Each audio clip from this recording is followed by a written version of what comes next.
En 2025, l'intelligence artificielle n'a pas simplement répondu à nos questions, elle a commencé à agir toute seule. Et en 2026, elle pourrait bien redéfinir notre rôle d'humain.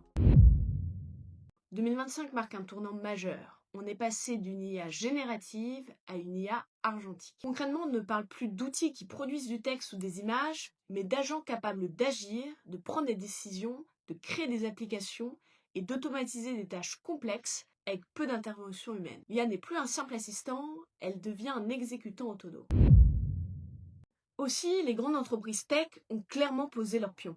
OpenAI a transformé ChatGPT en un véritable environnement de navigation avec Atlas et a introduit des outils de recherche approfondis. Anthropic s'est concentré sur les aspects techniques avec Claude Code et le modèle Context Protocol pour connecter l'IA directement aux applications. Google, de son côté, intègre Gemini partout, dans la recherche, Gmail et ses outils de travail. En 2025, l'enjeu n'était plus seulement de lancer de nouveaux outils, mais de rendre l'IA réellement exploitable au quotidien dans des produits déjà existants.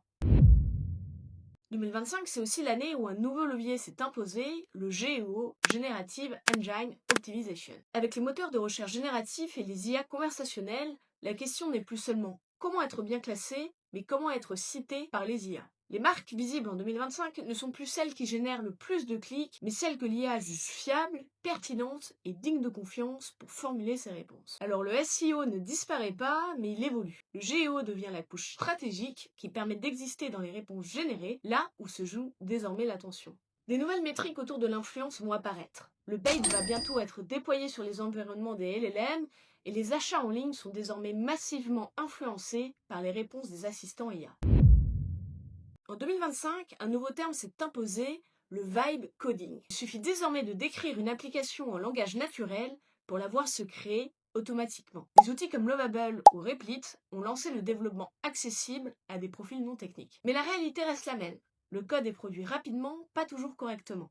Le rôle humain reste essentiel pour corriger, superviser et prendre les bonnes décisions.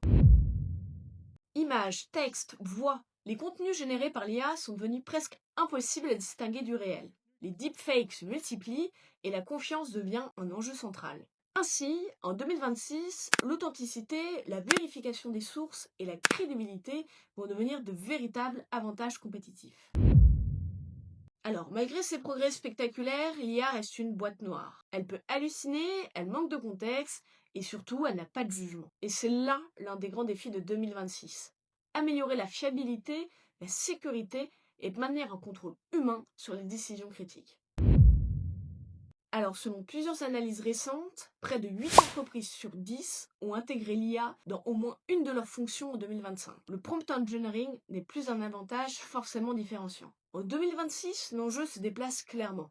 Il ne s'agit plus seulement de savoir parler à l'IA, mais de produire des contenus que l'IA juge suffisamment fiables pour s'y appuyer. Le GEO devient central, parce que les IA vont devenir plus sélectives, plus exigeantes sur la qualité, la structure et la crédibilité des sources. Alors, cette année, le GEO n'est plus une option, c'est la condition pour exister dans les réponses générées. Maintenant, la compétence clé, ce n'est plus la technique pure, mais la capacité à savoir quand faire confiance à l'IA et quand reprendre la main avec du jugement humain. Si tu veux comprendre maintenant ce que d'autres découvriront plus tard, alors abonne-toi à la chaîne, like cette vidéo et dis-moi en commentaire ce que tu attends vraiment pour 2026. On se retrouve très vite pour la suite.